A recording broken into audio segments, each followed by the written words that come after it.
been maxing this out and maxing that out. And I'm like, I'm crushing it. What do I do next? And sometimes I'm going to tell them like, go have a little fun. Like, it's great. Like, and if you want to like reach financial independence in like 3.2 years, that's more power to you. But for some people, for a lot of those kind of people, letting those purse strings loose a little bit, sometimes you got to encourage people in that direction too.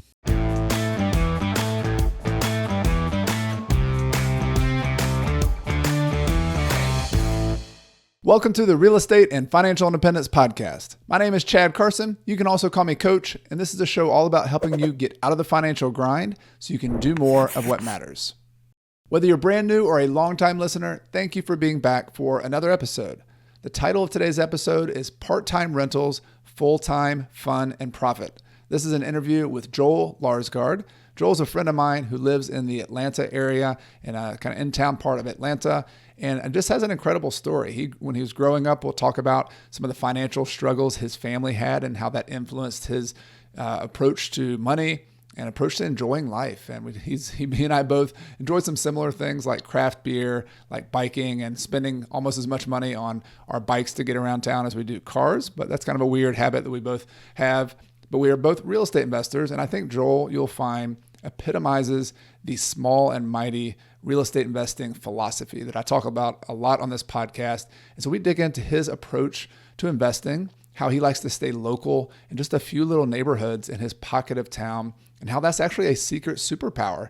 Many of you might be worried about competition and have big investors or buying properties all over the country. How do I compete with them? Well, by being ultra hyper local and focusing on just your little pocket of town can be a huge advantage because you understand every little street, every little house, what's going on. He self-manages a lot of his properties, so we talk about that and how just having a little 7-property portfolio that you slowly and deliberately build can be a huge advantage and a benefit to you financially. And it can also be a lot of fun. And it can be, we both talk about how much we enjoy having properties and having that service of giving people a nice place to live and how satisfying and tangible that is. So those are many of the topics we cover in this podcast, and I hope you enjoy it. Now, before we get to the interview, it's time for my weekly behind the scenes segment where I share a short snippet of what's going on with me in my real estate investing, my finances, or my business behind the scenes. And actually today's topic is about local investing, staying local. And this is really whether you live local and invest locally or whether you're long distance and just picking one small location of a community to invest in. And my behind the scenes tip is something I've been doing a lot in my community is getting involved in your community. There's a couple benefits here. The first one has nothing to do with real estate, but it's just the satisfaction of having some roots and contributing to your community. So I was taking a walk this morning, dropped the kids off at school, and I like to get out in the morning and either do some kind of exercise. Today was a walking day, but part of the walk reminded me of how connected I am over the last 15, 20 years. I was walking by a park to start off. This is a park that I'm part of a nonprofit. Is trying to build a network of biking and walking trails throughout the community. This park is called Clemson Park, is one where we have kind of focused a lot of our attention, and they're doing some construction on what's called a pump track, which is like a little bike playground basically that we helped to kind of get started and get the momentum on. Right next to that is a loop trail that we helped build. And so I'm thinking about these stories of raising the money and getting the grant and trying to convince people that this is a good idea. And then I kept walking from that park to another part of town, and there was a crosswalk, and I was thinking about how these connections, there's a grocery store, this crosswalk, and it doesn't really connect well. There's a sidewalk there. So I took a picture, I sent it to a staff member in the engineering department and just made a comment about that, had a conversation with that person there, and then went to another place and saw a couple rental properties. Hey, I know the person who owns that rental property and is thinking about that, and this is a good neighborhood. So the storytelling, the stories as I walked around reminded me of how beneficial it's been to volunteer, to get to know people, to join service clubs in your community. It is fun. It is fulfilling to do, but it also has the side benefit. If you're a real estate investor, knowledge is power. You learn so much about what's going on in the community when you're involved in the community. And so you're going to learn things like this neighborhood is growing more, or there's not as many rental properties here, or there's a development happening in this other place, and that's going to affect investing in a positive or a negative way over here. Or this street is going to be widened, or this street's going to be narrowed, and they're going to turn it into a walkable community. So all of these little bits of knowledge that help you learn and become a better investor happen passively as a side byproduct of you committing to get invested into your community and contributing to your community. So that's my behind the scenes kind of conversation for today. That's something that my wife and I really committed to and just get a lot of joy out of in our community here in Clemson. But I think it's something that if you haven't done that yet, yes, it takes time, but it can be worth it just from a fun community connection, relationship standpoint. And it can also be worth it as a real estate investor. If you like these behind the scenes segments each week on the podcast, I want to invite you to stay in touch with me beyond the podcast by checking out one of my online courses that I offer. Online courses are a way to interact with me and let me help you with your real estate investing. Some courses are available anytime, and others, like my premier course, Real Estate Deal School, is more of a boot camp style course where you and other students go through live with me as I help you step by step in purchasing your next investment property. You can get details on all my courses at coachcarson.com/courses. Now let's get started with today's interview. Hey, Joel, welcome to the podcast. Hey, Chad, glad to be here. Thanks for having me. Yeah, this is a long time coming. Been looking forward to our conversation. And I had the pleasure, I think we met the first time in San Diego, California. Is that right? At a FinCon event? Was that the first time? I think that's right. A number of years ago at this point. Yeah, so we got to hang out and talk shop and talk podcasting and YouTubing and real estate. And so I want to talk about all that with you. I want to talk about real estate in particular and where you are in Atlanta and your journey, the things you've learned with the podcast, the How to Money podcast. But I would love to just start off, with the beginning, Joel, just kind of go back in time. And one thing I'm thinking that I've always resonated with you and with Matt, your co-host on the show, is that, and this is a compliment, by the way, is that you both seem to be frugal. And that you spend money only on things that matter to you, and then things that don't matter, you're like, forget it, I'm not spending money on that. So, is there an origin story to that? Do you have kind of, when was that early on in life? Can you remember a time when you started becoming more frugal? Oh man, there's probably a multifaceted answer to that question, because looking back now, it certainly feels like I've always been frugal, but I know that's not the case. In fact, like when I was in like middle school, I remember distinctly wanting the fanciest shoes out there. In particular, the Scottie Pippen basketball shoes. They were the coolest at the time. Those shoes are amazing. Gosh. They're beautiful. Yeah. They're like works of art on your feet. And yes. I know like there's a lot of people still who love sneakers and they love, to spend hundreds of dollars to put them in their closet, not even to wear them. So there's definitely something to that. I'm not that person now. But I definitely so much hinged of like who I am and how I view money in that time frame, in that like when I was 12, 13 years old, because my parents actually ended up filing for bankruptcy. And they had just bought this new car, this Dodge Durango. I specifically remember it was sitting in our driveway. And I remember my parents telling us that actually sometime in the next month or so, it's going to be gone. And so we were like waking up every morning, not sure if that car was going to be there. And then one day it was gone. And it was the weirdest thing. And up until then, there had been arguments about money. And I just remember thinking like, this was just this clarifying moment for me as a kid. And I in particular was at this impressionable age. My older sister was in high school. She was dating, she was working. My younger sister was in elementary school. She just like probably went over her head for the most part. Yeah. But for me, it had this like massive, massive impact on who I am. And so I remember from that day, from that moment, from those months saying, you know what I want in the future?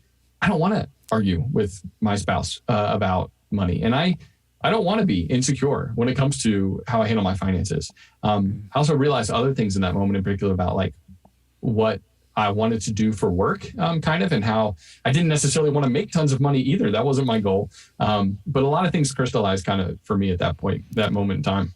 It's so interesting how, that tweener phase, like my daughter's 10 years old right now. And we've kind of started, she looks like she's a teenager already, but she's kind of ahead of her time. But that's so impressionable, whatever you happen to experience at that age. And for you, like having that, I guess the insecurity of knowing, hey, this car, our family car could be like pulled out of the driveway. I just can't, in an age where you're already kind of a little self-conscious about things and worried, just security is a big deal, right? To have that almost like a rug pulled out from under you. I'm not sure. Was it a feeling of insecurity or was it a feeling of just like, uncertainty? Like, I'm just curious what that kind of feeling was for you at that point. Yeah, I think there was definitely a lot of uncertainty, unsteadiness, a lot of insecurity. I mean, middle school, gosh, I know it's the truth for all middle schoolers basically, but I felt particularly insecure during those years and had to, and so much of what you try to do, at least at that stage in your life, like you do try to fit in by wearing the nicer clothes or whatever it is.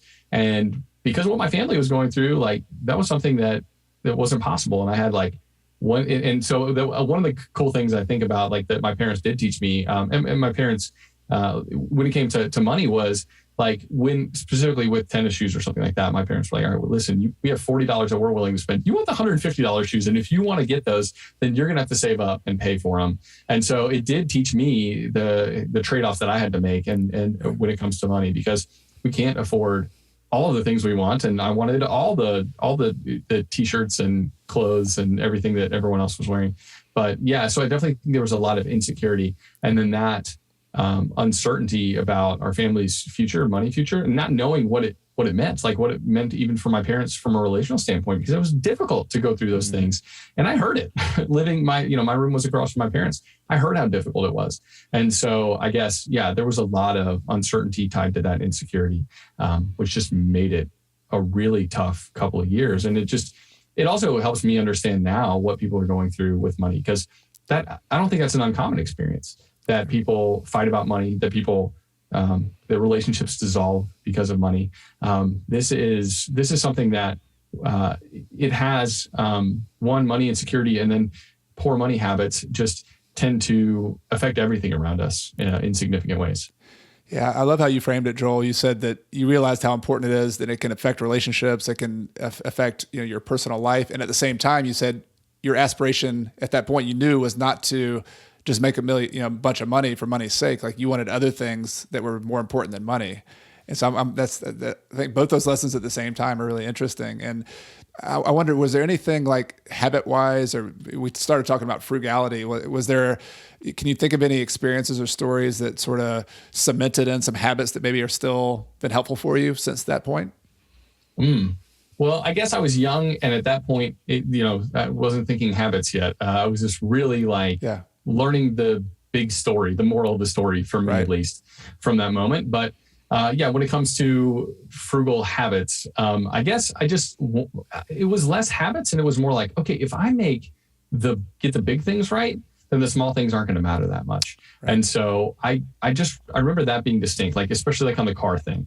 For the longest time, the most expensive car I ever bought was $3,200. And even like currently our family has one car, it's an old minivan, and it cost us $5,000. And so it just realizing that, okay, if I get that right, I don't have to sweat all the small stuff, because I've never been the kind of person, and Matt, my co-host Matt, and I work just like incredibly different people. And he's got his budgets back to 2007 to the T. He knows what he spent. He can tell you what he spent on like groceries in 2009. If you want to know, like, wow. He'll tell you that. For me, I'm not that buttoned up, and I'm more like I go with my gut. I feel things, and I'm less rigid about my spending. And so I know that if I get those big things right, then I can live the way I kind of want to live. I don't have to be freaking out every time I do go out to eat with a friend or something like that. Also knowing that I don't have to track it if I don't want to. Right. And so I guess that's kind of the philosophy for me, was like, okay, if the main habit is to make sure those major expenses are actually far less than even what like the financial professionals might say I can afford, or say I should be spending in a certain category. If I ratchet that down in a big way, it leaves me with more flexibility, more options, and then also more money to be able to invest to continue to build up my financial future. Yeah, it's really refreshing. I mean, I feel like your relationship with Matt on the How To Money podcast, and by the way, I'm going to put a link to the show. I think everybody needs to check out your show because it's fantastic. But one of the things I love is that kind of back and forth you guys have between you. Like there's a lot of podcasts out there, but you have your own unique take. You just mentioned you're the gut feel. I'm just going to make sure, this is how I do it. Matt's the spreadsheet, let's run the numbers all the way back to 2009. And yet you can both be successful with your money, and y'all talk about the principles. What are some of these just principles? What are the ideas? It didn't have to be like, you don't have to like dominate your life thinking about money. It could just be the few big things in your life. Like you mentioned the car. Are there any other like big lessons that you guys bring up, you find yourself bringing up pretty often on the show that seem to be sort of foundational pieces that you found for yourself? Yeah. I think one of the other main things that we try to stress on the show is that you have to pick things in the here and now that matter to you. And you have to spend actually potentially like lavishly on some of those things. And that is, I think, something in the personal finance world we either get wrong or we don't emphasize enough in the effort to help people try to get better with their money. Oftentimes we give them all these rules they need to follow, and we don't give them enough of like the glimpse of why they're doing it and what this is ultimately for. But then we also don't give them permission to identify the things that are important to them in life so that they can spend money on those things and not feel bad about it. And so, yeah, I think that deprivation mindset is something we're trying to combat as well. It's not that you can buy whatever you want in every category because, you're going to find yourself in that same hole of being in debt and not having enough money at the end of the month. And that is an uncomfortable place to be. And like when you look at the statistics, even people in recurring debt like that, they have like an IQ drop of somewhere between like 10 and 13 points. So like it actually makes you dumber to be in debt. And so there's this reality that the more debt you're in, unable to get out of it, that's going to affect you mentally. It's going to affect your ability to do your job well, even. And so there are so many reasons to get out of debt. But at the same time, you have to be able to say, like, while I'm doing that, it turns out that like this Friday morning breakfast with my friends is kind of like one of these centerpieces of my life. It's a relational connection, and it costs $12 or something like that. And I know if I just curb going out to eat altogether, that I would get to my money goal more quickly. But we have to point to those 2 or 3 things in our lives that we got to keep. We have to. It's a pressure release valve to be able to spend money in those ways that matter to us while we're still like saving and trying to pay down debt and trying to reach those financial goals. Yeah, I love that human side of what you're saying there. It's like, on the one hand, if we were robots who had spreadsheets and could like make every decision completely rationally and logically, then yeah, that would make sense. But we are human beings who have relationships and have emotions and have aspirations and fears. And I think it sounds like you're recognizing that we, in order to have long-term sustainability, we've got to also like acknowledge that with our money. Like we've got to, and you've got to find these things that matter to you, and you can't do every single one of them. You can't be a kid in a candy store and take like all the things that matter. I'm just curious, like just to make this a real concept, like in your life, Joel, in your family's life, can you give examples of some of the things you're like, I have to invest in this because this is like a core part of our happiness, and here's something else that we just don't spend that much on? Sure. So one of the random things that most people would be like, huh, what? Is we buy local folk art. And so like my wife and I, we set aside like, sometimes we'll spend over $1,000 on a piece of art that we think is awesome. And it's not like off the store shelf. It's, an artist that we follow. And every year, usually for our anniversary, we'll get a piece and we'll be like, oh, that was from year 7 or year 5. And so it's got this like, the pieces of art on our walls, they tell a story. They tell a story about the lives we live. They tell a story about our marriage to a certain degree. And it's really fun, but it's not cheap. But like over the years, that has been something we've splurged on, and probably a lot of people are like, okay, like that doesn't make sense to me, or I'm not into that. But for us, we've identified that that's something that holds a lot of meaning, that brings a lot of value. And but then there are other things where like we try to hit up the beach once a year with the family, something like that. But most of our outings are like pretty inexpensive, and we like to go hiking and stuff like that. And so some people would spend more on trips. And when we were younger, my wife and I, before kids, like we would spend more on trips than we do now. Sometimes those things change and evolve over time, and you have to allow yourself that ability to change those. Because I would have said 8 or 9 years ago that travel and international travel was one of those 2 or 3 things that I am prioritizing highly now, and I'm spending money on, even while I'm saving well for the future. But right now, that's not the case. And it's not just because of COVID, it's because young kids. And once they get out a little bit older, I can't wait to share that with them and do that again. Yeah. But for right now, it doesn't register for us. Yeah, that's great. And I was just thinking as you were saying that, Joel, like what my own kind of splurges were. And for us, we have like art from our kids' art class and 3rd grade art class on the wall. and then we're spending our money on, traveling to Spain coming up this summer and doing it, and so it's just, but it's so personal. Like that's what, to me, that's what makes money interesting. Just like just like having friends and conversations with people, like each of us has our own uniqueness, and money reflects that. And so a big part of what your show does, I agree 100%. And I think I resonate with, is that it's not trying to fit everybody in a box and saying, here's how much you should spend, here's how many coffees you should avoid, here's how much of a savings rate you should have in order to do this. It's more of like, all right, you got to have some flexible rules here. Here's some principles. Apply this and then you tell a lot of stories and have a lot of fun with it too. Like, and we can't forget about craft beer, right? I mean, you guys have every. That's true. Yeah. You've got a craft beer that costs $8 or $10, right? Like this isn't but you're enjoying. That's one of your joys in life, is to crack that thing open with a good friend, have a conversation, and you guys are doing that before you even started the show. It sounds like, is that right? Yeah, exactly. Well, that's exactly how the show even began. Was Matt and I just, when we get together, I distinctly remember the conversation when Matt was proposed us starting a podcast, and he was like, "What do we do when we get together, Joel?" And I was like, "We usually have a beer, like watch the kids run around, talk about a topic that's interesting to us." And he's like, "What do we usually talk about?"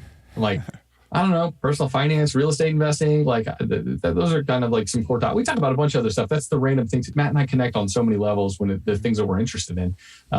But yeah, those are the things the topics that usually come up. And so he's like, "Why don't we try to do a podcast and for the longest time, when you're starting out, like it takes a long time to build an audience and to feel like you're actually reaching anyone. But we started it, we gave it a go. And so, that's definitely a core part of, that's something we enjoy, is good craft beer. And I think it also doubles as this kind of helping people see that we put our money where our mouth is. We spend our money in areas that are important to us today, while we're also, trying to save and invest for the future. And that is a tough balance to get right. And I like what you said too. It is personal. The personal finance is personal. And so that's what, even like when we take listener questions on the show and stuff, occasionally somebody will be like, I've been maxing this out and maxing that out. And I'm like, I'm crushing it. What do I do next? And sometimes I'm going to tell them, like, go have a little fun. Like, it's great. Like, and if you want to like reach financial independence in like 3.2 years, that's more power to you. But for some people, for a lot of those kind of people, letting those purse strings loose a little bit, sometimes you got to encourage people in that direction too. Yeah. One of the things I was thinking of, other things we like to splurge on that I agree with, resonate with you on, is bicycles. Yes. So like, you spent, your minivan is your car. I've got my old Toyota Avalon that I bought from my granddad a long time ago. And, we've got hand-me-down furniture and hand-me-down cars, but like bikes, on the other hand, like that's another story. So my bike is worth almost as much as my car. So you got this big fancy, like orange, is it still the orange, like e-bike that can like carry like three kids on the back? It is. It's the same model, but I traded the orange one in for a newer version of that bike. So that's how much I'm willing to prioritize spending money on bikes more than I am on cars, which seems weird to a lot of people, but for me, it makes sense, because I'm on it so much. I totally resonate. Yeah. So for a while, when we got back from Ecuador a few years ago, we had one car, which we now have two cars, which I'm feeling a little guilty on. But all my meetings, though, like somebody wanted to meet with me in town, like, oh, you want to go talk about this or that? I'm like, a little reluctant in the first place, but then I'm like, all right, I'll meet here at this place because that's one of my safe routes in Clemson to get there on my bike, and then I'll knock it out. So yes, I know I'm constantly asking people to come meet me in my part of town, and like, as long as it's within like 3.5 miles, like I can meet you for lunch. But if you're trying to meet up in Midtown, like it's probably not going to happen. It's going to take too long. But and you don't have to feel guilty about two cars. Although I will say, a lot of people, especially now, like so much has changed in the last year and a half. There are a lot more people who can get by if they reassess their needs. They think what's my lifestyle look like now? It looks a lot different than it did 18 months ago for them, probably. And so there are a lot of families that you just kind of rethink things. You might not need the two cars that you thought you needed, and it's probably just hanging around because you've always been a two-car family. Yeah. Well, this is totally an insider baseball kind of question, but like for your biking lifestyle, like was this something that you did? Like, because I grew up riding bikes around the neighborhood and doing that, but then I had a big long gap of a period where I wasn't, and now I just like I feel like I'm a kid again. I'm like just riding around. I'm having the air blowing in my hair. It's just one of my joys of life. Like I'm just curious for you, like where was this like biking as a practical mode of transportation thing? Where did that start for you? So is this? I feel like it's the same as you. Like there was this big gap where I didn't ride bikes. I didn't think about it, and it kind of came back. I took this road trip around the country with one of my buddies, and he was into mountain biking. And he was like, you got to get a bike before you go on this trip. And I was like, well, I haven't ridden a bike in years. And so, he helped me pick out the right one. And we went on some fun rides while we were out there. And then I was like, what? Why am I not on the bike more? This is great. It just kind of, we live in this neighborhood where my kid's school is 2 miles away and I can put them on the bike and we can go to school. And just, there's just so much about where you live that determines how much you're going to bike as well. And so I think I encourage people to think about that if they care about biking at all or making that part of their lifestyle. Like, think about where you live, because that's going to determine how much you hop on your bike or don't hop on your bike. Yeah, and walking too. Like a big part of my passion project. I think I've told you a little bit about. In Clemson, we're in a small southern town which is built around automobiles. Just like it's like a big version of Atlanta, basically. A small version of Atlanta, where I grew up. I grew up in Newnan, Georgia, but you can't get around town very easily walking or biking. And so since 2015, a small group of us have started a nonprofit trying to build a alternative transportation network around town. And this has been like the most painstakingly slow process I've ever been involved in, but I'm just stubborn or pig-headed or something, because I'm like, and you play college football, so that's saying a lot, you know? Yeah, exactly. Yeah, I know.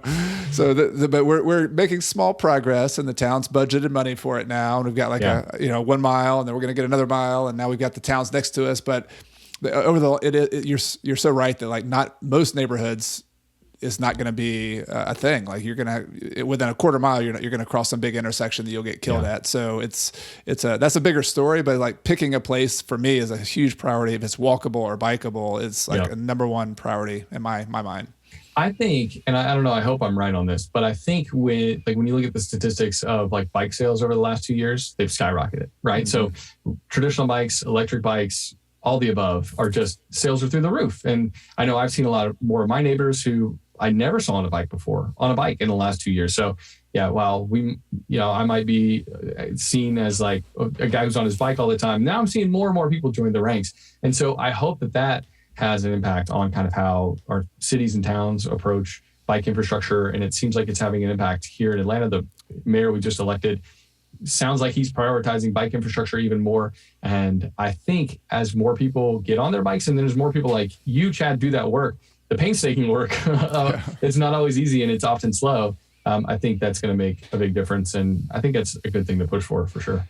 Yeah, no doubt. And, as I've gotten into this, one of the interesting things about it is there's a multifaceted benefit. Like you and I are hobbyists, like we like biking, we do it, we take our kids places, but there's also a lot of economic benefits. And this kind of segues to real estate investing. And I want to talk about your love for real estate and your portfolio some. But some of the best, I remember, I'm just kind of paraphrasing this quote, but there's a book that Zillow wrote a few years back that they looked at all the walkability and bikeability statistics and showed that like on a whole, like in most cities, neighborhoods that are walkable, bikeable have a premium. You get a premium on appreciation, you get a premium on price. There was just all the economic benefits accrued to those neighborhoods. And then there's also a lot of other, health benefits, public health. And so just from a financial standpoint, this is a good decision. And so I want to go to that for you guys. Like, so you live there, you live in a neighborhood in Atlanta that's a little bit more in town, that's a little bit more walkable. You also happen to have investment properties. So I'm wondering, what got you into the business of buying houses and renting them? How did you get started with that?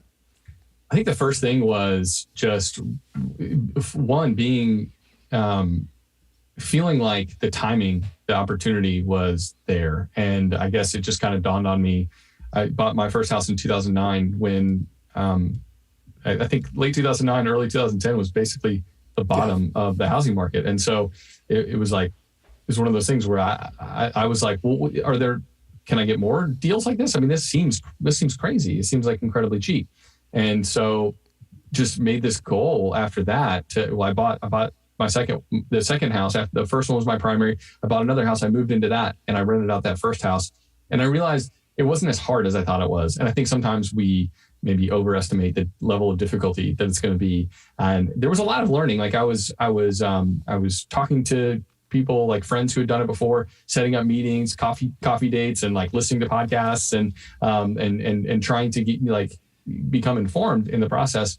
But then just like doing it, I learned so much. And then it became kind of this thing where I love the idea. I don't know, the fundamentals of real estate made a lot of sense to me, where I could easily manage it. I can even mow the lawns myself, which I did for the longest time. I mow my own lawn on a Saturday, and then I go over and mow it's fortunately just a mile away, and I would mow that lawn too. And so that to me, I kind of like the tangible nature of it. And then just the idea that, man, I'm cash flowing every month, but at the same time, this home is appreciating. Like, I really like that. I really like that both of those things are happening at the same time. And so I think, to me, that's when real estate cemented as this thing where like, I want to do more of this. And plus, you're able to pull the mower behind your e-bike, right? Is that didn't you attach something like? I don't think I ever attempted that, but I should have. Maybe if I was more Mr. Money Mustache, like I would have created a trailer for my e-bike with lawnmower. Yeah, I'm not handy. That'd be like a Carl 1500 days. And exactly. Mr. Money, they'd get together at the headquarters and form up an e-bike mower or something. Yes, they would. Yes, they would. Yeah. So you love the tangibility of it. You loved that it was local. It was and so when you first did your first deal, was it just a pure rental property, or did you like move out of one house and just keep it, or did you just go out on the market and buy one? Yeah. So it was that the first couple ones I lived in the house first for roughly 2 years, kind of fixing small things up along the way, kind of like understanding the house a little bit. And then that helped me realize, like, what am I looking for in the next house? And I think initially we were in like 1,000 square foot house. Then we moved up to a 1,200 square foot house as our family was getting bigger. And then we moved into a bigger house that actually the third house is the house we currently live in. But for the first 4.5 years, we rented out the back half. So it was a duplex. Mm-hmm. And so each successive time I'm learning things and building my portfolio at the same time. And now that house we're renovating as we speak, and we're moving back in next weekend. We're excited about this. Is a house we want to be in long term. So I know, right? And then but everyone after that has been a house that we have not lived in. And so that's kind of a different dynamic of like, well, what am I looking for in a house in a neighborhood? But I've tried to keep everything, for myself at least, one, because I just like our neighborhood, the neighborhood where we live, and I like the surrounding neighborhoods. So I've tried to keep everything pretty local, and that just makes it easier from a management perspective, but also just from a knowledge standpoint. It's really hard to kind of be an expert in all the in-town neighborhoods of Atlanta. But if I can be an expert in 3 or 4 where I see the prices come up and I'm like, oh, that's a deal. Whereas most days you look, and especially right now, it's like no deals. Wait, that's a deal. And so I think that was helpful for me too, was saying like, I'm going to specialize right here. And also it makes it easier for me to get around to those properties, but just overall makes it easier as an investor, because I only have so much bandwidth, and to try to know what prices in Buckhead and South Atlanta are doing at the same time, like I'm not going to be able to do that very well.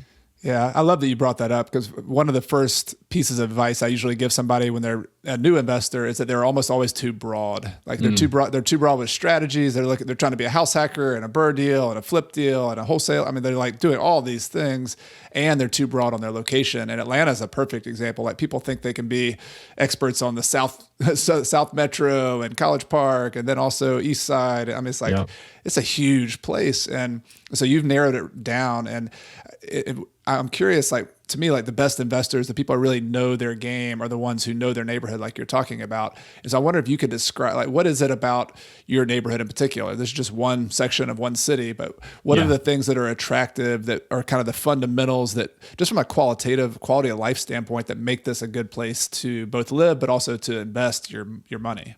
Yeah, sure. So I think one of the things that makes it just a great place to invest is kind of the type of homes that have been built. These are older homes where we live, a lot in the 1920s, 30s, and 40s. A lot of the 1940s homes are smaller. They're like 2-bedroom, 2 baths. And so they are kind of perfect homes for young professionals who want to rent for 2 or 3 years before they buy their own home, whether it's in town or they move out to the suburbs or whatever it is. There are just a lot of homes that layout-wise make sense for really small families, or for young professionals or married couples or single individuals. And especially young professionals, I mean that in particular because they are really close to where they're going to work, whether they're driving or biking in. They're pretty close to the downtown area, to a lot of the places where the jobs are. And they're also close to a lot of like the nightlife that's really fun, and a lot of great restaurants and just cultural things happening in Atlanta. Like I think of our neighborhood as being kind of certainly not the epicenter of all the great things happening, but kind of like right outside of that. And so you're really close. You're in this kind of family friendly spot where you have a yard, which is also tough being 2 miles east of downtown. Like that's not something you get 2 miles east of downtown in most cities. But you can in Atlanta, which is great. And so I think of it as the best of all those worlds. And I think partly when you're investing, at least in real estate, you can invest just by the numbers and that's fine. Like, and you can make money doing that. But for me, it goes beyond that. Like, and it's not that I would make an emotional decision if the numbers were terrible, but these houses are part of my community. And so I'm like drawn to them in a different way. And it's the meaning that I get from investing in these rental properties and providing a good place for people to live in a community that I enjoy. It goes beyond just the monetary returns. All of those have been great. It's so satisfying, isn't it? Like there's something so tangible that when you work in a community and you're making an impact and you know people are having a better life because of your investment, like there's just something that really resonates with that for me too. Yeah. I don't know what it is. And I don't necessarily hear many real estate investors talk about that part of it. That's not something that commonly gets brought up. But if you're investing, like, I love meeting with tenants as like I did literally, yesterday, showing tenants the house that we're moving out of as we move back into our renovated house, and just got a signed lease today, which is great. And congrats. I thank you. And I love telling them about the neighborhood and what I love about the neighborhood. And I think that goes a long way, even as they can tell I'm like, oh, I'm moving 1.5 miles down the road. And they're like, oh, that's cool. Like, oh, you live right around the corner. What do you like about here? I think that goes a long way as you're trying to sell the property to somebody and let them know how great it is to live there. Yeah, it's a human connection. And correct me if I'm wrong, but another piece that allows that to be possible is that the strategy you're taking, and I think Matt takes too, and that I've tried to encourage other people to take, is more of a small and mighty real estate investor. Hey, let's have 5 properties or 10 properties. But when you do that, you can know all your tenants and you can know your property like the back of your hand. And there's something like really deliberate about that size of a scale of a business. And I'm wondering, do you have any comments on that for yourself? What made you, were you ever attracted to having 100 units and starting a big empire and doing all that? Or was this just like this strategy of deliberate kind of one property at a time type stuff? What pulled you that direction? Yeah, no, it really was that slow and deliberate. My initial thought was, as I was kind of planning it out, just based on how much I would be able to save, and then just how big I wanted to get. I knew there were other ways I could grow faster, but if I wanted to grow at a reasonable rate, but also not overextend myself or take on loads of debt that I didn't feel comfortable taking on, it would have to be something along the lines of every 2 years buying another house. And so that's kind of the strategy I've stuck to. And so I guess 2009, I bought my first house, and now I have like 7 doors. And so it's been this kind of slow, methodical, and like looking back, I'm like, wish I'd had a lot more money to hanging out in 2011, 2012, right? Like, of course. But I think I guess I hadn't clarified where I was going with that until I actually like started listening to some of your stuff, because that is what made me realize that, no, I don't. Yeah, I see these other people going big, and I hear these interviews with people who have hundreds or thousands of units or something like that, but that's not what I want. And so I kind of knew my path, but I didn't realize why I was doing it or when I was going to stop until I kind of like heard some of the stuff you had to say. And I was like, that makes sense. That's what I want. I want this small portfolio of income producing properties right near where I live. And I don't want to get massive. Like I like that. I like self-managing too. I do. And I don't think it's as hard as most people think that it is, managing a property. And so it's one of those things where if I stay small, I can still kind of keep my hands in every portion, in the whole thing. And I don't have to if I get too big, I'm going to lose the connection that I enjoy too, I think. Right. Let's talk about the self-management a little bit, because I think that's a decision, a fork in the road. Some people choose, especially when you're in your situation, you're local, you're right there. It just makes a ton of sense. Yeah. Other people are like running, the opposite direction. They're like, if I have to self-manage, I'm never going to buy real estate. And whether they're local or long distance, they hire a manager. Do you have any I don't know, strategies, or are there any pieces, like, is there technology, or are there any things you use to kind of make that process of self-managing manageable, so you can fit it into your life? Or you mentioned cutting the grass, for example. I mean, that was something you did. I'm thinking maybe either I mentioned technology. Is there anything to help you collect rent, or is there any systems or processes you have? Just anything, any direction you want to go there with self-management would be great. Yeah. So I think one, I want to just say that it's not as hard as people make it seem. And I think the 3 a.m. phone calls about, the toilet leaking all over the place I haven't had one yet. And I've been doing it a while. And so I've certainly had like a few emergency situations. They're few and far between, and none of them have been house burning down level. Right. And so I guess just to encourage people that it's easy to think that is what's going to dominate your life.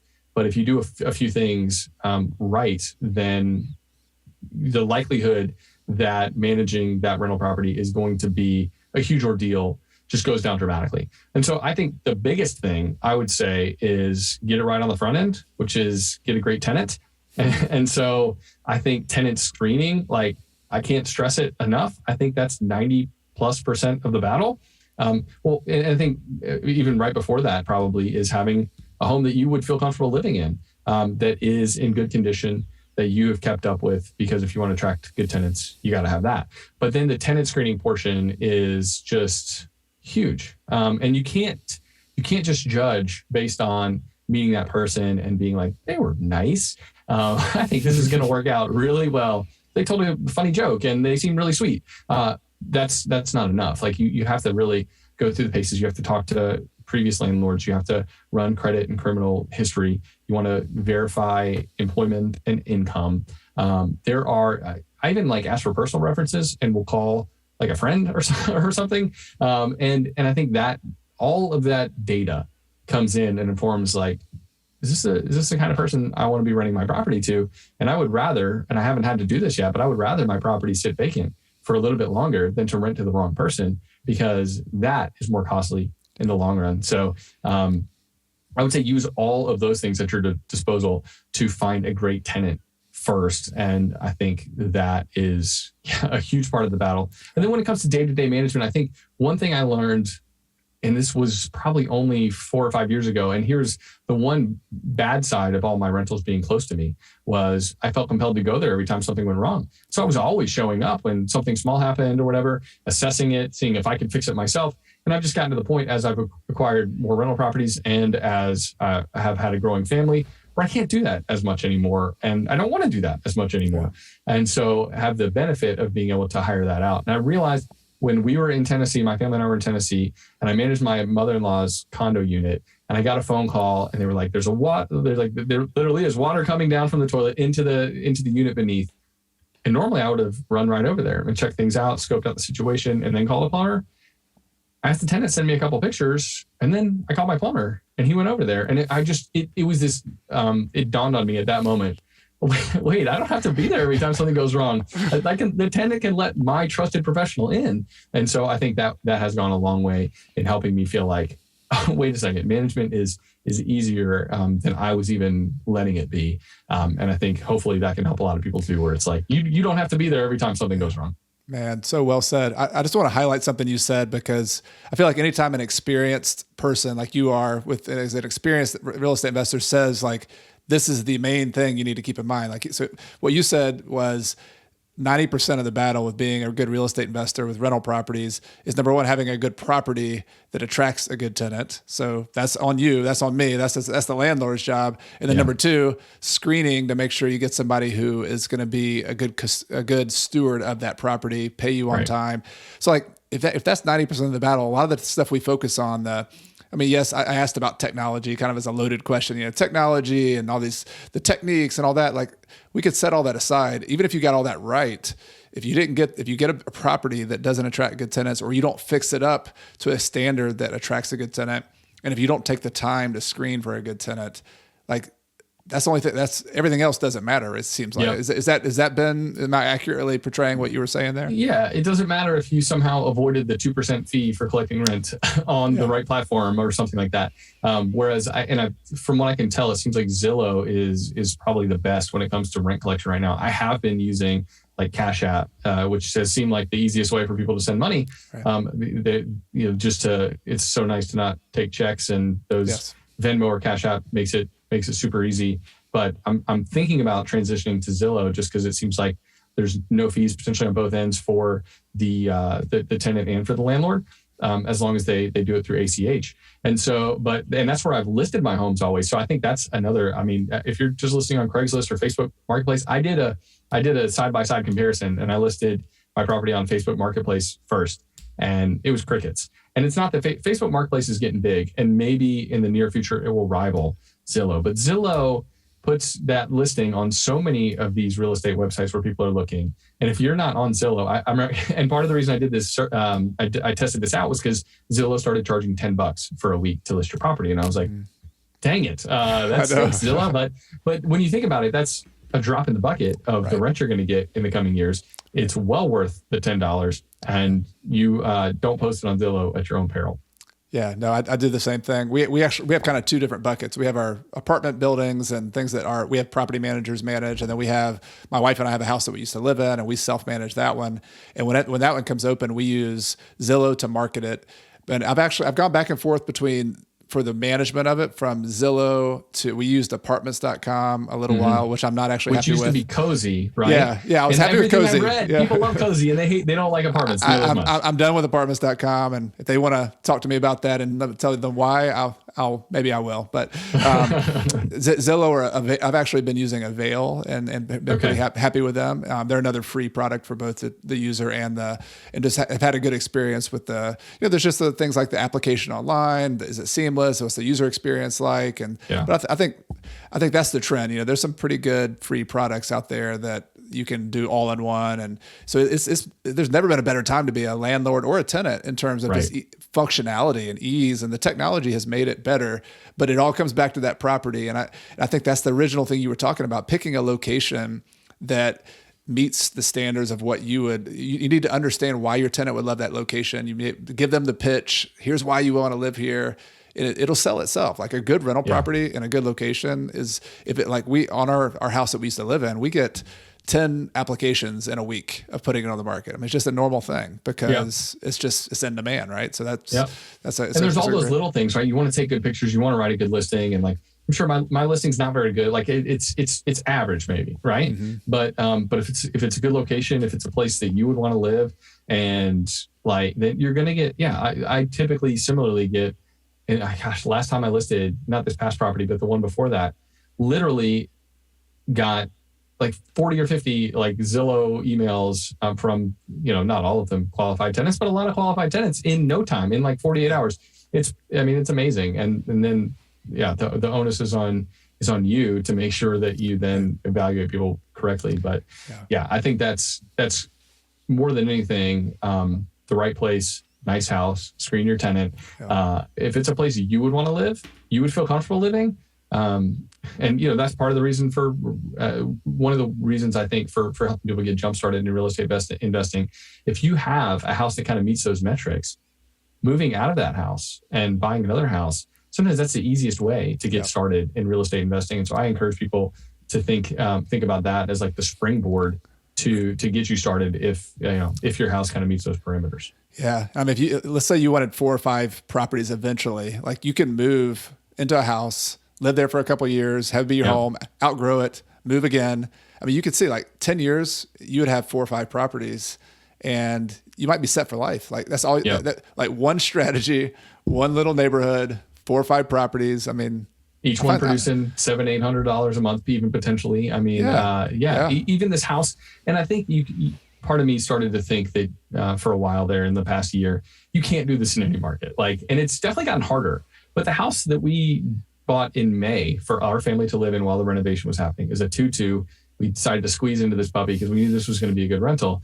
And that house is going to profit just beyond the mortgage. Over and above the mortgage, the rental amount is going to be more than $1,000 above the mortgage amount. And I bought this last year while things were going haywire. So I think there is potential also in any market for you to make good moves. And I think sometimes we like to think that that it's not going to work out. I can't do it right now. And I'm not saying that it's easy, but I think that's also just a lie that we tell ourselves sometimes too. No, I agree 100%. It's not as easy in 2021 and 22 to buy a property, but that doesn't mean there aren't deals every single day that somebody's doing. And so it's and I think the strategy. So how do you do that? And I'm curious what your thoughts are too, Joel. Like I feel like because you're an expert in your location, because you can recognize a deal like that, you start to see little nuances of opportunities that maybe somebody who was looking at it from a 30,000 foot standpoint, some big hedge fund company that doesn't really understand that neighborhood and the nuance of the neighborhood, or an out-of-town investor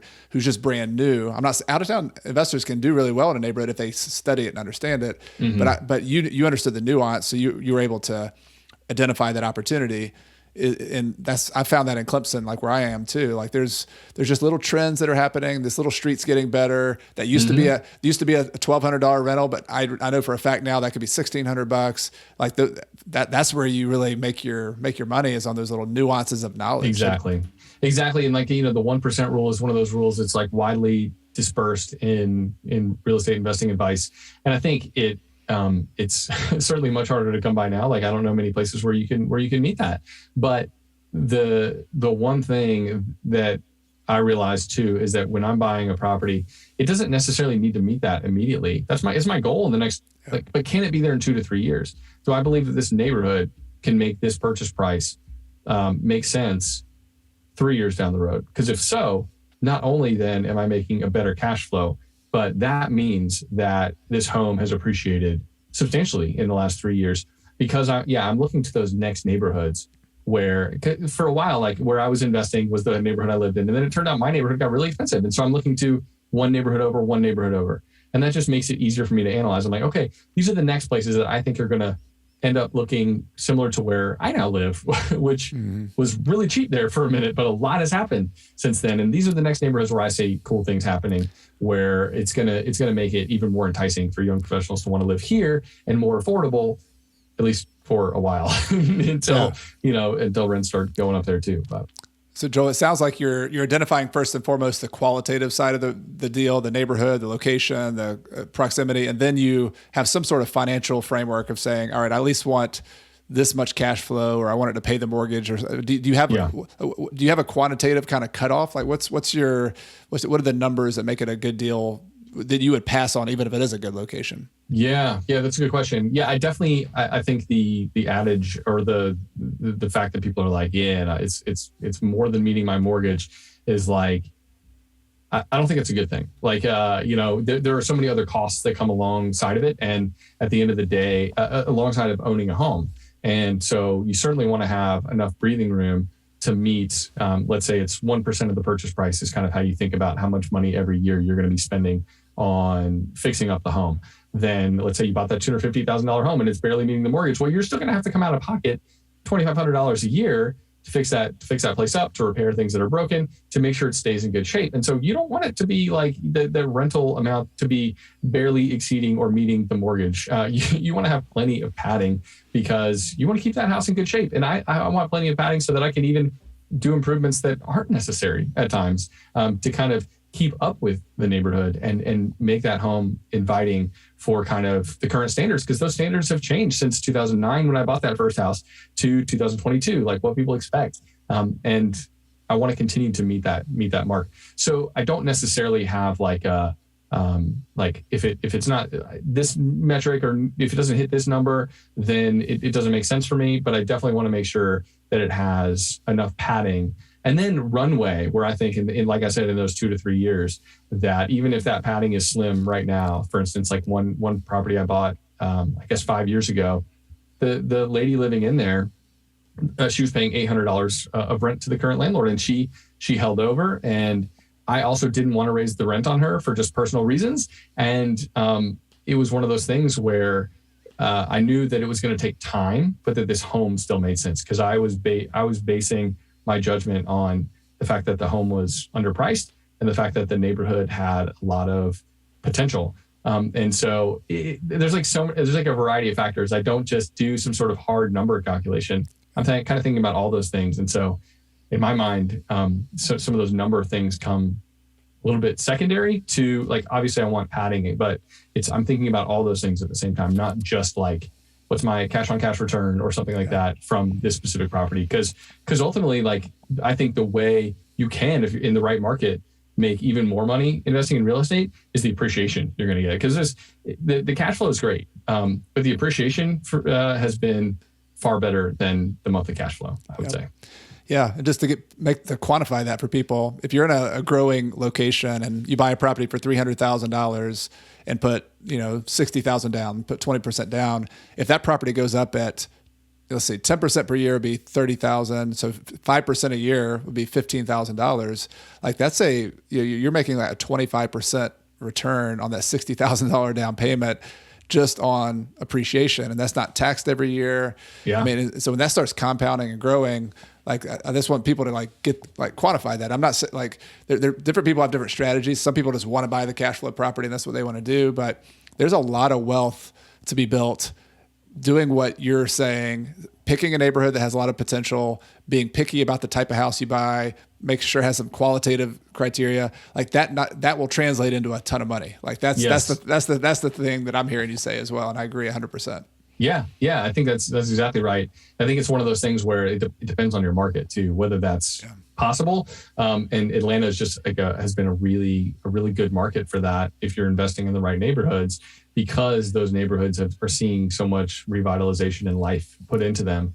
And so you kind of have to be, you have to be kind of interested in what's happening in your city, and you kind of have to be knowledgeable about the changes that are occurring, because if you are, then you're going to start to see like, well, what's the next thing that's going to see like life pumped into it? What's the next place that's going to be kind of the desirable location for people to live? And that's how you buy homes, I think, that can double in value over 3, 4, 5 years, which is not normal, but that's how you can find those outsized returns. And I think the other part of that equation is when you know it's a deal, it's underpriced. This house that should go for 150, 160, and somebody just listed it at 115. If you can get it under contract at 122, and then you can, in the negotiation process, you can have them repair some things at the same time, like before you want to find those things too. And that's what making sure you are checking the listings regularly, working with a real estate agent who knows what they're doing, who knows that neighborhood as well. Like they're going to funnel those things to you. And the more you're looking, the more you're going to be open to and find some of these deals. They are available, although they're not like easy to spot. Like it takes a lot of like time and knowledge and kind of beefing up on those neighborhoods. Which, if you're real estate nerds like us, could be a lot of fun, right? Yeah, that process. Yeah. It's like a treasure. I'm still looking, even though I let's say I bought last one I bought in May. Maybe I'm not going to buy another one for another year, but like I'm still looking most days. Like I love kind of knowing what's going on and keeping up with it. I mean, people play video games. People collect stamps. I mean, I don't know what people collect, but like I always looked at real estate like a game. It's just like, this is just a game. Like you talk to people, you make offers, you run numbers. I mean, you find trends. So for any of you out there, I believe they're collecting non-fungible tokens right now, Chad. Oh, is that what they're doing? They're not stamps. It's not stamps anymore. No, not stamps anymore. Sorry. That shows how old we are. I know. My daughter is collecting stamps. So I was like, she comes into my office like, any of those letters you get from those investors who want to buy your properties, like, will you give me that? And so that she's like figured out a way to take the stamps off the envelope by putting it in water for a little while. So anyway, she's an old soul. I like it. I guess so. All right. This has been so helpful talking about your real estate. Last question is about the future. Like, so, you bought another property, which is cool since I've talked to you last. You're kind of in that every 2 year kind of phase. Like, do you have a longer term idea what that might look like, what your portfolio might look like? Do you want to have it to where you can live off of it? Do you want to sell some of your properties? I'm just curious if you've thought about kind of the down the road idea of your portfolio. I've kind of always had the philosophy of never sell a home. And I don't know if that's a good philosophy or a bad philosophy, but it's my philosophy. And so I guess just I am less interested in expanding my portfolio just because I have 3 kids and the years, like the life's getting busier, and a small business that I'm working on growing right now. And so that's kind of taking precedence over some of the real estate ventures, but I'm still interested in it and I still like it and I still find it to be just a fun thing to pursue. So as long as it stays fun, I'll keep pursuing it whenever opportunity pops up. So 5 years from now, I could have 3 more properties, or I could have 1 more property, or I could have 0 more properties. I'm really not sure. So much of it depends on like the market and what in my individual market, what's popping up, and then kind of what's going on in my life and whether feel like I've got the time or interest still. But again, like when it comes back to it, Chad, you and I both kind of find it fun. It is kind of like a hobby in addition to something that makes money. And because of that, I see myself still venturing into it more, but not in a way where I'm going to like start going crazy and buying apartment complexes or trailer parks or anything like that. Well, I was hoping to invest in the Joel Larsgard syndication fund where I can invest when you buy your next 100 properties, and but I guess that's not going to happen. It's not going to launch anytime soon. I have thought about that as another strategy for me though, as my life gets fuller. And, like I said, managing a property is not like terribly difficult, but it does take time, especially the larger your portfolio gets. And just to have that off of my mental plate and to not have to worry about that at all, potentially hiring a property manager, or at least in the future, investing in more into other people's deals and doing more syndication deals is definitely something that's crossed my mind and I would consider pursuing. Even though the numbers I don't think are going to be as good, there's something to be said for peace of mind and not biting off more than you can chew. Yeah, we're actually in that mode at the moment too. Like I do love buying properties. I love owning the ones we have, but like I'm not that interested in taking on another one and having to operate it. So we have enough. We've clearly hit that moment for us. And so we've actually been loaning money to other investors. As one, I'm not as excited about loans are great. You make interest. We're making good interest, but I really do like equity and I like owning. So we're looking at some syndications, also, here and there, maybe some partnerships with other people we trust, investors who kind of like when I first started, like I had no money, but I was a deal finder out finding deals, and I had a person who invested with me, and he was, put up the capital. I found the deal. Like there's little situations like that where, when you're fortunate enough to be in a position where you have some capital, then you can be on the other side of that equation, And you're always like, who would give me money? Like when you're like starting out, but there's people like you now, and you're like, I will give you money. And it's amazing how the world works like that, how people are just in different phases. And it's just like whether you're renting or buying, it's like, what phase of life are you in? What do you want out of life? And that's a question that a lot of people are asking. And I think, especially in this market, like I've got FOMO, like prices are soaring and I didn't get in. But there's does it work for your lifestyle right now? And if it doesn't, then you can't force it. Exactly. And if you're one of those people where you have no money, because I know there's a lot of people when you're first getting started, you either have used all your down payment on one house and you're just done, or you just don't have the money in the first place. Like we've all been there.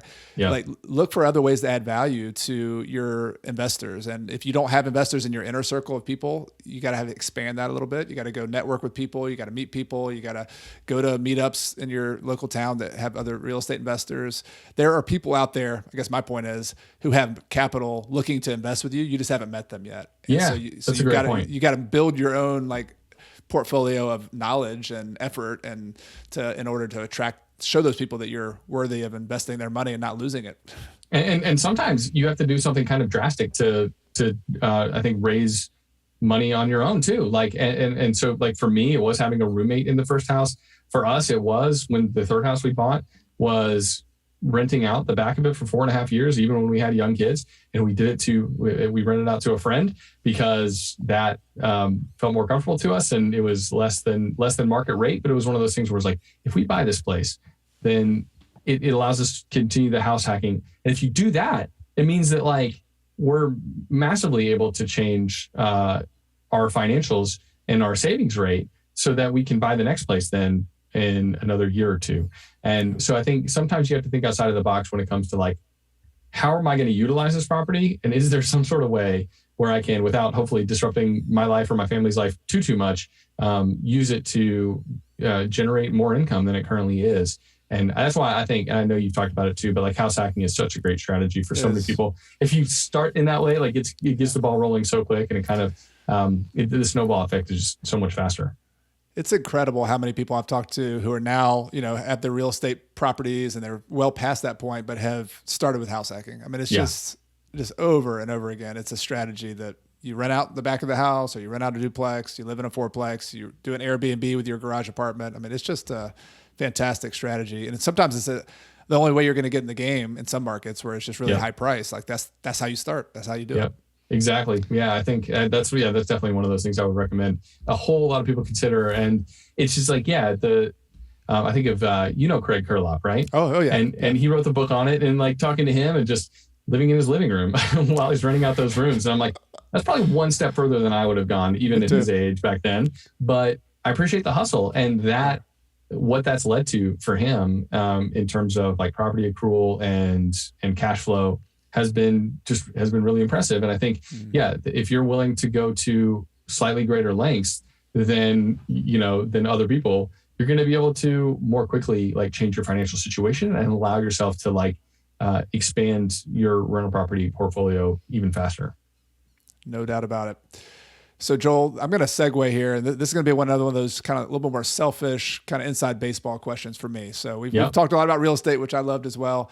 One of the things that early in your story we didn't talk a lot about was what your career has been in radio, and you got into. And I'm not sure if this was your first job, but you for 15 years or so, I guess, did you work on you were a producer for the Clark Howard show, which is a guy who came from Atlanta. I grew up in Noonan, driving around in my parents' minivan or whatever we were. Like my parents would have the Clark Howard show on. Like Clark Howard was like, he was like the name, like you watched him on the news, and he was a consumer reporter, like saving the little guy. And then he started his own show. And so when I heard you like worked on his show, I was like, wow, that's so cool. Like not only coming from Atlanta, but then he became a bigger brand. And so I'm just curious, like, how did you get into the radio broadcasting field? Like that's something that, these days people are just podcasting and starting it, but getting into radio is a little bit different.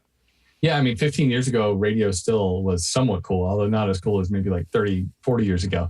But it was it's probably not a great reason to get into any industry, but I didn't like to dress up. And I knew in radio you could wear like flip-flops and shorts and t-shirts, and people were mostly cool with it. Although it had gotten a little more corporate by the time I got into radio. I think 30 years ago that was the case. But and so part of me, that response to kind of some of the things I went through as a kid was I also want to do something that I like every day. And it doesn't matter if I don't make a ton of money, as long as I enjoy it and I live frugally, then I'll be all right. And because my dad like worked so many hours at a job that he didn't love. And so that was another, just to kind of pay the bills and try to keep moving forward. And I'm like, I don't want that either. Like, and so prioritizing something, I'd always loved long form audio. And I thought it was like the greatest communication tool ever devised. And I would go to fall asleep listening to talk radio at night, just kind of getting to know these personalities in this way that it almost feels like they're your neighbor or your friend. And so I guess I've always found that to be just the best, like the coolest medium, at least in my mind. And to see like how podcasts have evolved to become the greater radio, I think, in my opinion, where there's fewer ads, you can skip the ads. I mean, how wonderful is that? But yeah, and then so that was like really why I wanted to get into it, because I just thought it was so powerful and I just loved the medium so much. And then just kind of really lucky happenstance, it fell into working for Clark, and that changed my life in so many ways. Like just how I view money, because I think partly growing up I was just really frugal, and I didn't see the other side of the equation, where how money can be this good thing and you can grow it and you can build wealth, not just to become some like rich fat cat, but you can grow your wealth to benefit people around you, your community. Like you can enhance the amount of money you're able to give. You can support the organizations and the things that are important to you. And it just also, you don't have to be a slave to a certain job, or it just gives you a lot of freedom, personal freedom as well. So I guess those were the things that I did not know much about until I really started working with Clark, and I saw the optimistic, positive side of personal finance that maybe I didn't really have much exposure to before that. Yeah. And also I always let the advocating for the little guy. Like I feel like that was like part of his allure. Like he was obviously extremely intelligent and had a way, but he was like, his heart was in the right place. Like you could always tell that his customer, his listener was like his number one priority. There was nothing else that was going to compromise that relationship. So I find it seemed like that was the impression you got from behind the scenes as well. Oh yeah. Yeah. People would always come up to me and be like, all right, what's he really like? What's Clark really like off the air? And I'm like, he's the exact same. And he really is like, I still consider him a good friend. And to get to work with him and for him for that many years was like an honor. And it's one of those educations that you don't usually get. So like, yeah, if you want to become a personal finance expert, anybody who's been listening to Clark for that long, even just on the radio, I guarantee you if they've been listening to Clark for 15 years, they're a personal finance expert, right? At that point. Mm-hmm. And so to get to sit there every day and just kind of like learn from a guy who had that much knowledge, almost like an encyclopedic knowledge, but combined with that care for everybody who called in, that teaches you something. And I think, the humility and the ability to see, to speak to people of all sorts of different walks of life and backgrounds, is not easy to come by. And so, he has a special gift, and what he's done with it has been nothing short of like incredible and life-changing for so many people. Agree 100%. So everybody, I'm sure a lot of people have heard of Clark, but for those who haven't, I'll also have a link to his show in the show notes. And it's still a great show, man. It really is. Like he puts out a great show and so much good advice. Well, as someone who is like dabbled now in podcasting and having a little media business like this, real estate's been my original love professionally, but now, teaching online and sharing has become my new love. And so, I look up to people like Clark. I look up to you and Matt and your show and what you do. And it's when you recognize somebody who's kind of taken it to another level and has that longevity of, wow, he's been creating content and helping people for decades, not just like, the internet timetable now is like, oh, that person's a veteran. They've been podcasting for 3 years. Like, oh, really? Like that's, go come back in another decade or so. Tell me how that goes. Yeah, no, you're right. I mean, the longevity thing is, that's something I strive for, right? That's something I want. And I think that's like, there aren't many people out there like who, especially as like the media infrastructure is changing, where you go to get your news or advice has been shaken up in a big way, where the ears and the eyeballs are is shifting. Like there's people on YouTube that have 100 million views, and our cable news channels will have 2 million viewers in a night or something like that, or a podcast that gets 10, 11 million downloads on the reg. And yet like people are not paying attention to some of the traditional channels in nearly the same way. And that has like good and bad things associated with it. Right. But I think there are a lot, if you find the right people in this more niche environment of media consumption, you're going to be like, you're going to be able to be exposed to things you never could have been exposed to before in a really good way. And your life and your like belief system and like your pursuit of financial independence can be altered in a way that never could have been 15 years ago before these things started to change. So I see it as good and bad, because there's certainly like some fringe, crazy folks out there on the internet delivering really interesting or sometimes heinous messages. But I think truly like it's more good than bad. And there's like, where would people have heard the mission of retiring early with real estate before Chad Carson got on the scene? Like there wasn't, but now you have this like dedicated group of followers for good reason, because it's a great message and a lot of people can get behind it, and your mind can wrap around that idea, and then you can start to pursue it as you learn more about it, and you kind of feel like you're a part of a community at the same time who's doing the same thing.